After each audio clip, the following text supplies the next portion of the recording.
হাসরের ময়দানে আপনারা জানেন অনেকেই আল্লাহর পয়গম্বর উম্মাত যতক্ষণ পর্যন্ত জান্নাতে না হবে ততক্ষণ পর্যন্ত আল্লাহর নবী আল্লাহর কাছে ফরিয়াদ করতেই থাকবে, সুপারিশ করতেই থাকবে। আল্লাহ পাক বলবে, নবী গো, আপনার উম্মাদেরকে আপনি ধইরা জান্নাতে নিয়ে যান। আল্লাহর নবী সুপারিশ করবে, একদল উম্মাদেরকে আল্লাহ পাক জান্নাত দিয়ে দিলেন। কিছুদিন পর আবার খবর যাবে, ইয়া রাসূলুল্লাহ, আপনার উম্মাদেরা জাহান্নামের আগুনের ভিতরে জ্বলতেছে। হঠাৎ করে আল্লাহর নবী আবার সিজদা পড়ে আল্লাহর দরবারে হাত উঠে কাঁদবে। আল্লাহ পাক আবার বলবে, আবার কিছু উম্মতদেরকে জান্নাত দেবে। কিছুদিন পরে আবার নবীর কাছে খবর যাবে, নবী গো, আপনার উম্মতেরা জাহান্নামের আগুনে জ্বলে। আল্লাহ নবী আবার আল্লাহরে ডাক দেবে, আল্লাহ পাক আবার কিছু উম্মতদেরকে জান্নাত দেবে।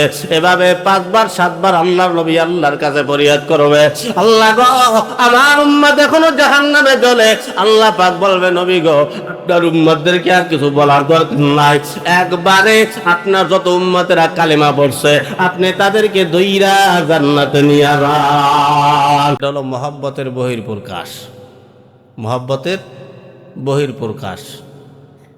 আল্লাহ চায় আমার বান্দা, যখন কোনো বান্দা আল্লাহকে বেশি মহব্বত করে তখন দেখবেন তার মুখ দিয়ে অটোমেটিক চিল্লানি বের হয়ে যায়। এই জন্যে ছেলে মরলে বাপ চিল্লেই কান্দে, আশেপাশের কোনো চাচাকুরা রাখে চিল্লাইয়া কান্দে, বাপ চিল্লেই কান্দে কে? কারণ তার আপন ছেলে, সে তাকে জানের চাইতেও বেশি কি করে? ভালোবাসে। আপন মা চিল্লাইয়া কান্দে। আমার মা মারা গেলে, বাপ মারা গেলে আমি চিল্লেই কান্দি। আমার স্বাস্থ্য ভাই, স্বাস্থ্য বোন টোনেরা কেউ কিন্তু চিল্লেই কান্দে না। কেন? বলে ওর আপন না, আমার আপন। তাই আমি চিল্লাইয়ে কানতে না চাইলেও এমনিই চিল্লানি এইসা যায়। তা যখন আল্লাহকে বেশি বান্দা মোহাব্বত করবে, কোনো কিছু পাইলে আল্লাহ শুকরিয়াটা আদায় করবে, মানে মোহাব্বতের বহির্প্রকাশ, উচ্চ আওয়াজ। কার ভিতরে কতটুকু আল্লাহর প্রতি মহব্বত আছে, আল্লাহ যেহেতু আপনার সব কিছুই চালাইতে আছে, তা সেই আল্লাহর শুকরিয়া আর একবার আদায় কইরা আল্লাহকে একটু খুশি কইরা দেই। ইমানদার বাড়ি এলাকার মানুষ সকলে বলি না আকবার আলহামদুলিল্লাহ, একটু ভালো লাগছে না? শুকরিয়া আদায় করবেন। আল্লাহ পাক চায় সর্ব অবস্থায়, সর্ব হালতে, সুখে দুঃখে, সর্ব অবস্থায় আল্লাহ পাকের শুকরিয়া আদায় করে। এটা মুমিনের কাজ, এটা মুমিনের কাজ। বাজান আপনাকে কি কষ্ট হইবে? হ্যাঁ, এদিকে ওয়াজ কেমন হয়? বেশি রাত পর্যন্ত না? আচ্ছা, তাহলে আপনাদের বেশি কষ্ট দেব না। কারণ আখলিস দীনাকা ইয়াকফিকাল আমালুল কলিল, হাদিস যে তেলাওয়াত করছি, অল্প আমল আপনার নাজাতের জন্য যথেষ্ট। এই আমল নিয়ে একটু আলোচনা করবো যেন আপনারা আমল করতে পারেন। সারা জীবন তো কাটাইয়েই দিলেন, আজ পর্যন্ত একটা সূরা মুখস্থ করতে নাই। আপনার এই 70 বছরের কোনো দাম নাই, এই 70 বছরের কোনো দাম নাই। আল্লাহ যদি জিজ্ঞায়, এই আব্দুর রহিম, আব্দুল করিম, এই যে 70 বছর বয়স পাইছো, এই 70 বছরের ভিতরে কোরআন শরীফটা অন্তত 5টা সূরা সহি শুদ্ধভাবে, তোরা তো পারবি না। মাদ্রাসার হুজুররা তো সূরা পুরো কোরআন শরীফ মুখস্থ করিয়ে ফেলায়, সূরা ইয়াসিন মুখস্থ করে, বাকারা মুখস্থ করে, আলে ইমরান মুখস্থ করে।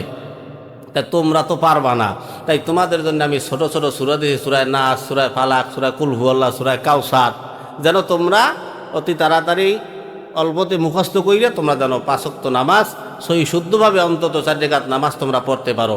কিন্তু এই 70 বছর বয়সে বান্দা তুমি একটা সূরাও আজ পর্যন্ত মুখস্থ করতে পারলা না, করছো কি 70 বছর? কোনো জবাব থাকবে? আর আল্লাহর আদালতে জবাব দেবে এমন কোনো কুতুব আছে দুনিয়ায়? এই যত মাস্তান টাস্তান দেখেন, টাকা পয়সার মালিক টালিক, এরা কেউ পারবে? হ্যাঁ, এত অনেকে তো মনে করে দুনিয়ার সুখ শান্তি মনে হয় যে টাকা পয়সা, গাড়ি বাড়ি, এগুলা সুখ না। এতে কি সুখ দেয়? একজনের টাকা আছে, কোটি কোটি টাকা, কিন্তু আল্লাহ পাক তাকে এমন এক বিরল রোগে আক্রান্ত করছে, ওনার কাছে ওই টাকা পয়সা তুচ্ছ, কিছুই না। কাজে দুনিয়া না, আমরা চাইব কি? আখিরাত। আল্লাহ আর আয়াত যা তেলাওয়াত করেছি, ওয়াকারনা ফি বুয়ুতিকুন্না ওয়ালা তাবাররাজনা তাবাররুজাল জাহিলিয়াতিল উলা, মহিলাদের বিষয় ওয়াজ, মহিলারা তোমরা ঘরের ভিতরে থাকবা, বের হবা না। যদিও বের হও বোরকা পইরা, মানে পর্দা সহকারে বের হবা। জাহিলি যুগের মেয়েদের মতো তোমরা সাজসজ্জা কইরা বের হবা না, পুরুষদেরকে ধোকা দিবা না। মহিলাদের নিয়ে একটু আলোচনা করব, কারণ আমাদের বেশিরভাগই এখন প্রতিটা ঘরে ঘরে সাংসারিকভাবে একটু দ্বন্দ্ব বিদ্বন্দ্ব চলে। কি কথা কান্নাকা ঠিক না? সংসারে অশান্তি, বউ কথা শোনে তো স্বামী শোনে না, স্বামী শোনে তো বউ শোনে না, আবার কেউই শোনে না, পিডাপিডি মারামারি ঘরটার ভিতরে লাগিয়েই থাকে। 100-র ভিতরে 95% খালি তালাক হইতেই চায়। কি কথা কান্নাকা? এই জন্য ওই বিষয়ে একটু আলোচনা করব, একটু ধৈর্য সহকারে বসবেন। আশা করি আলোচনা শেষ কইরা আখিরি মোনাজাত কইরা দোয়া কইরা বাপ দাদা দাদির কবরের আযাবকে মাফ করাইয়া ইনশাআল্লাহ আমরা বাড়িতে ফিরবো। রাজি আছি তো সবাই? আর যদি কারো পড়সা পায়খানা ধরিয়ে বা ওই পড়সা পায়খানা করতে যাইয়া ফাঁকি দিয়ে চলিয়ে যায়, এরকম যদি কেউ চায় যাইয়েন, সমস্যা নাই। আমি একজন লোক লইয়া ওয়াজ করেন না মানুষ, সমস্যা নাই। কারণ একজনের সামনে আমি যেই ওয়াজ করি, 1000 লোকের সামনেও সেই ওয়াজ করি। ওই ভয় আমার মধ্যে নাই যে আরে লোক নাই, জনগণ নাই, সুর উঠবে না, কণ্ঠ উঠবে না, কথা কইতে পারবো না, ও আজ আমার মধ্যে নাই। আমি একজনের মধ্যেও যা, 10 জনের মধ্যেও তা। আল্লাহ পাক কবুল করেন, সকলে বলি আমিন। তো যে কথা বলছিলাম, আমাদের আমল হলো মেইন। আমরা শুনি ঠিক, কিন্তু আমরা আমলে পরিণত করি না। আল্লাহ যদি ধৈর্য ফেলায়, আল্লাহ পাক আদম নবী থেকে এ পর্যন্ত 1,24,000 নবী, আল্লাহ পাক পতান্তরে 2,24,000 নবী পাঠাইছে। একমাত্র এই পথ ভোলা মানুষগুলোকে দিনের পথ চিনাবার জন্য, আল্লাহ রাসূলকে চিনাবার জন্যে, আল্লাহকে চিনাবার জন্যে, জান্নাতের পথ চিনাবার জন্যে। কিন্তু এত নবী আসার পরেও আমরা উম্মতে মুহাম্মাদি, শ্রেষ্ঠ উম্মত, মুসলিম যারা আমাদেরকে উম্মতে মুহাম্মাদি বলা হয়, এই উম্মত হলো শ্রেষ্ঠ উম্মত। আর তুমি উম্মত যদি অন্যায় অবিচার কইরে বেড়াও, তাহলে আল্লাহর আদালতে আল্লাহর নবী কি বলবে? জানলে এটা আমার উম্মত। ইবলিশ আল্লাহর একটা হুকুম অমান্য করছে, কয়টা? একটা। আপনি আর আমি করি কয়টা? ও তো একটা হুকুম অমান্য করছে, খালি সিজদা দেয় নাই। ও মাঝে মাঝে আমাকে দেশের কিছু লোক দেখে কয় যে বেটা তুই তো আমার বাপ, কারণ আমি আল্লাহর একটা হুকুম অমান্য কইরা জান্নাত থেকে বিতাড়িত হয়েছি, তুই তো হাজার হাজার আল্লাহর ফরজ হুকুম অমান্য করতেছ। এজন্য যুবক যারা আজকে যৌবন আছে, তাই এই যৌবনের সময় খুব টাকরা লাগতেছে। এই যৌবন পাইয়া একালে দুনিয়া হেলায় হেলায় কাটাই দিতেছে। তোমার বাবার দিকে তুমি তাকাও না, তোমার বাবার টাইট চামড়াটা ধোত্রা দিয়ে গেছে, টাইট চামড়াটা ধোত্রা দিয়ে গেছে। চোখের পাওয়ার যা ছিল ও আর চোখে দেখে না। পারবা তুমি? সব আল্লাহর অর্ডারে চলে, আল্লাহর অধীনে। আপনার আমার অধীনে কিচ্ছু নাই। আছে কিছু? কন আছে? একটা দেখান কোনো অঙ্গ আছে? হাত, পাও, চোখ, নাক, কান। আল্লাহ পাক বলে আমি আল্লাহ যদি তোর হাতটারে অবশ কইরা দেই, দুনিয়ার কোনো ডাক্তার কবিরাজ নাই তোর হাতরে ভালো করবে। আমি আল্লাহ যদি তোর চোখের পাওয়ার নিয়ে যাই, তোরে না জানাইয়া তোর কাছ থেকে কোনো অনুমতি নেব না। আমি আল্লাহ তোর চোখের পাওয়ার নিয়ে নেব, তোর চোখে কোনো পাওয়ার থাকবে না। আমি আল্লাহ তোর জবান কেড়ে নেব, তোর কাছ থেকে অনুমতি নেব না। আমি আল্লাহ তোর জবান নিয়ে নেব, জীবনে কথা বলতে পারবি না। আমি আল্লাহ তোর পাও অবশ কইরা দেব, প্যারালাইসিস দিয়ে দেব, জীবনে কোনো ডাক্তার কবিরাজ তোর পাও ভালো করতে পারবে না।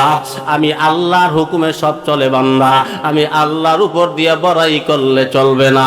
তাই আমি আল্লাহ যা দিচ্ছি ওগুলার শুকরিয়া আদায় না করলে আমি আল্লাহ অটোমেটিক নিয়ে যাইতে পারি।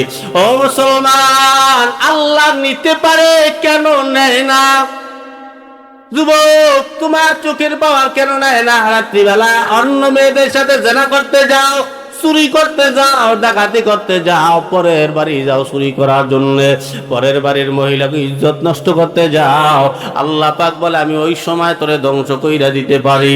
আল্লাহ পাক যখন রাস্তা দিয়া যায় জানা করার জন্য, আর যখন ছেলে মেয়েরা জানা করিয়া ফেলায়, আল্লাহ জমিন ডাক দিয়া চিল্লা চিল্লা আল্লাহরে বলে আল্লাহ আমার একটু শক্তি দাও, আমার জবানটা খোলার পাওয়ার দাও, আমি এই দুইটারে গ্রাস করিয়া ফালাই।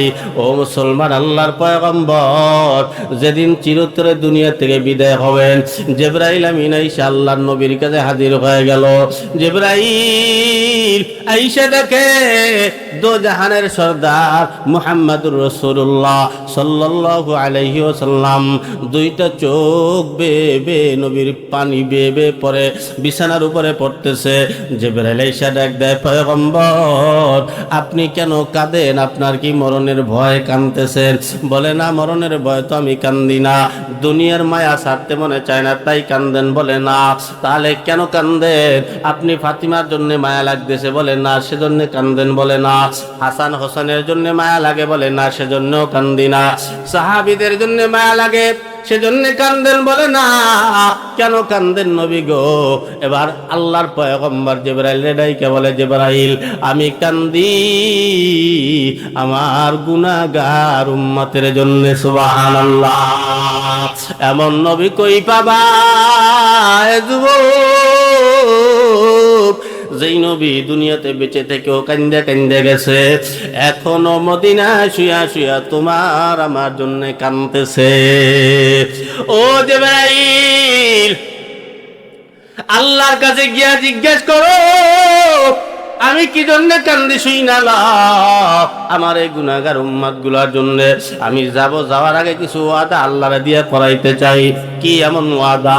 আল্লাহরে গিয়া বলবা, আগের জমানার উম্মতেরা গুনাহ করলে সঙ্গে সঙ্গে শাস্তি আল্লাহ তাআলা নিজে দিয়ে দিত, আর আমার উম্মতেরা গুনাহ করবে, আমার এই গুনাহগার উম্মতের গুনার শাস্তি যদি আল্লাহ সঙ্গে সঙ্গে দিয়ে দেয়, আমি নবী মুখ দেখাইতে পারবো না। আল্লাহ পাক সঙ্গে সঙ্গে ওহী পাঠাইলেন জিবরাইলের মাধ্যমে।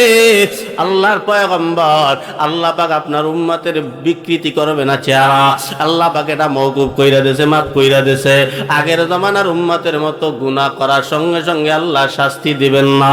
এই কথা বলার পরে এবার বলে, রে জিবরাইল, আমার এই গুনাহগার উম্মত, এই দুনিয়ার এক প্রান্ত আগের জমানার উম্মতেরা জীবনের প্রথম সিজদাটা যেই জায়গায় দিছে, ওই জায়গায় জীবনের শেষ সিজদাটা দেওয়া লাগবে।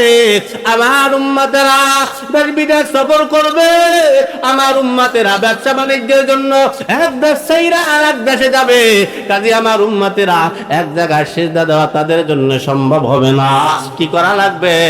আল্লাহর পয়গম্বর আল্লাহ পাক জিবরাইলের উপরে ওহী পাঠিয়ে দিলেন, জিবরাইল তুমি আমার বন্ধুরে জানায়া দাও, আমি আমার বন্ধুর উম্মতের জন্য শুধু একটু জায়গা নয়, তামাম দুনিয়াটা সিজদার জায়গা বানায়া দিলাম। সুবহানাল্লাহ, আমি আমার গুনাহগার উম্মতের জন্য কান্না করি গো।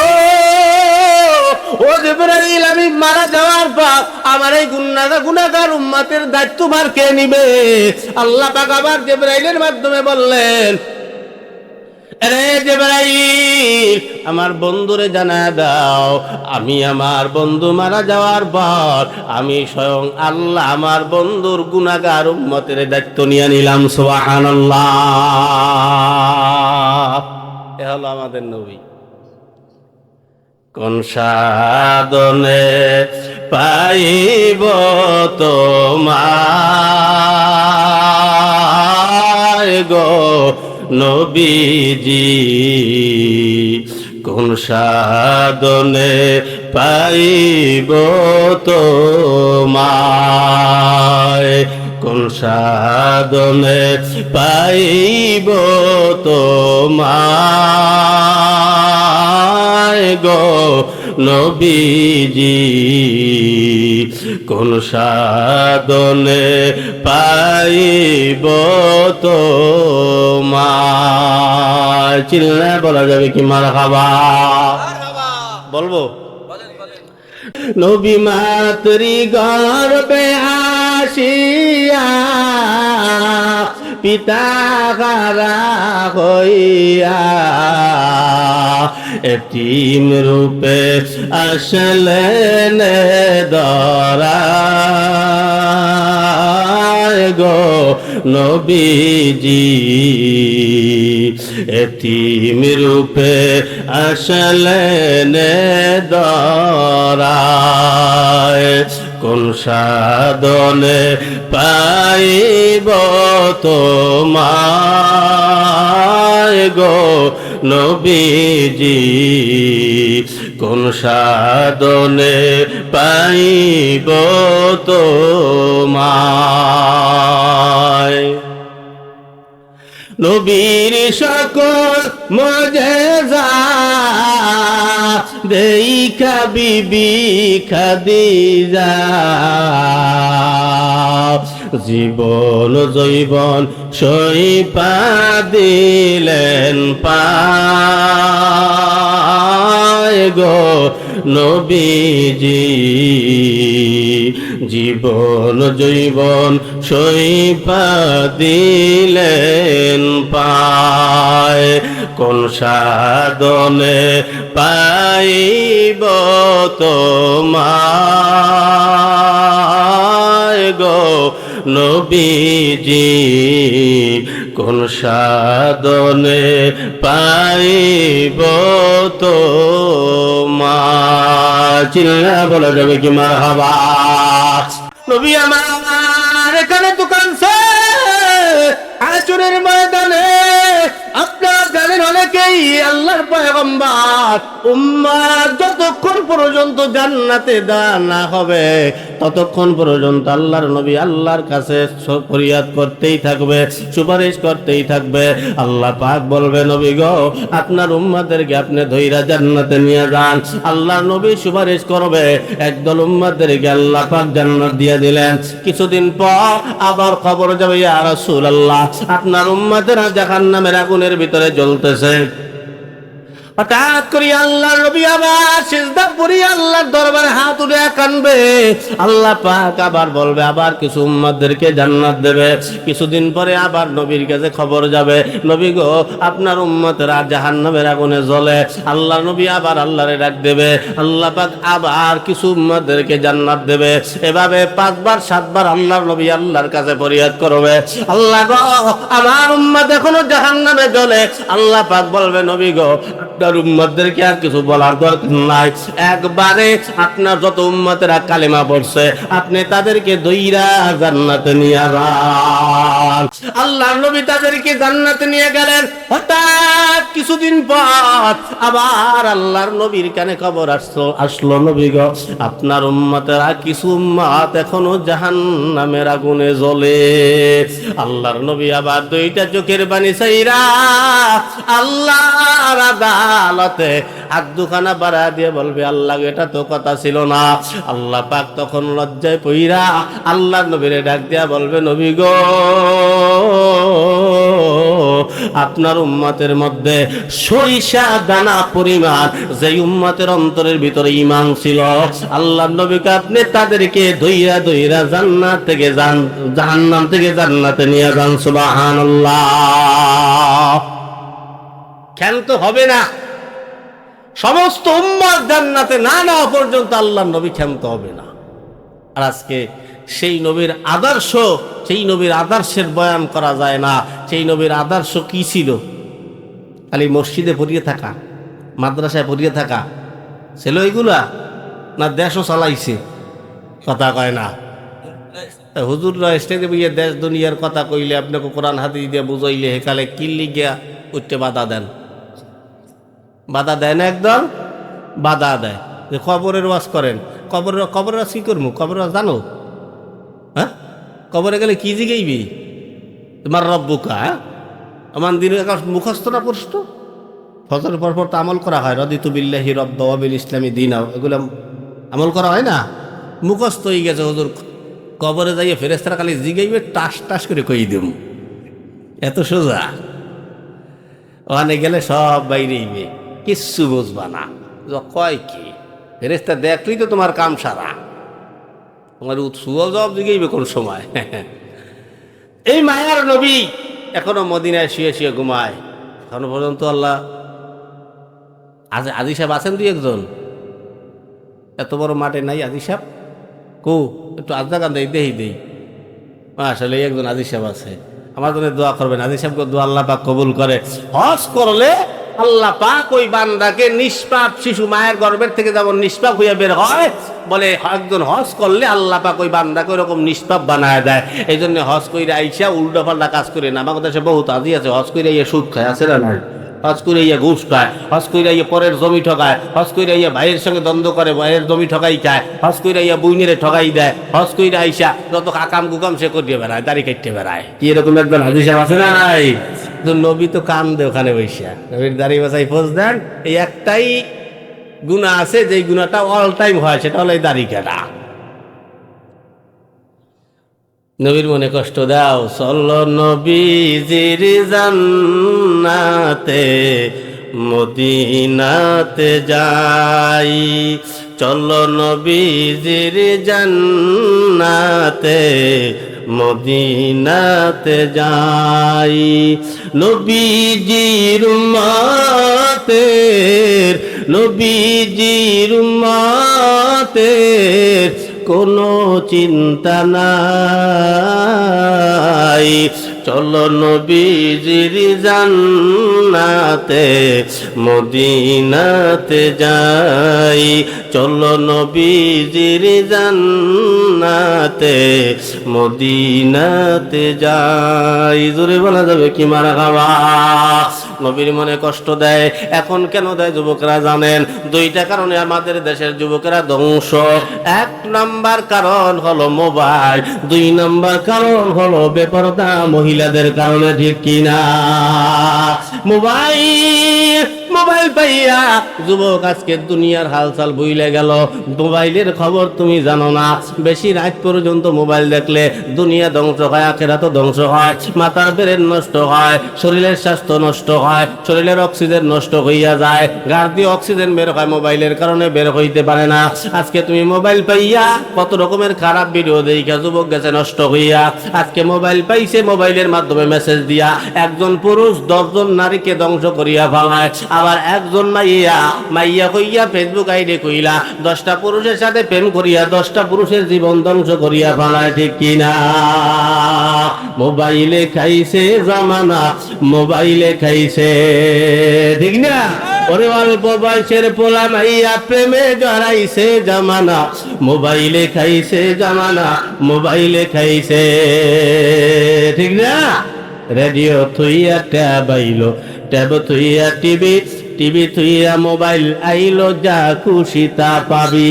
টিভির পর্দা যাহা আছে মোবাইলে তা আছে, আরো কত আজে বাজে মোবাইলে দেখতাছে। কথা কানা ঠিক না? ওই সমস্ত জিনিস দেইকা, ওই সমস্ত জিনিস দেইকা নেশায় মেতেছে জামানা, মোবাইলে খাইছে যুবকরে, মোবাইলে খাইছে। অল্প বয়সের পোলা মাইয়া প্রেমে জড়াইছে জামানা, মোবাইলে খাইছে জামানা, মোবাইলে খাইছে। ঠিক না?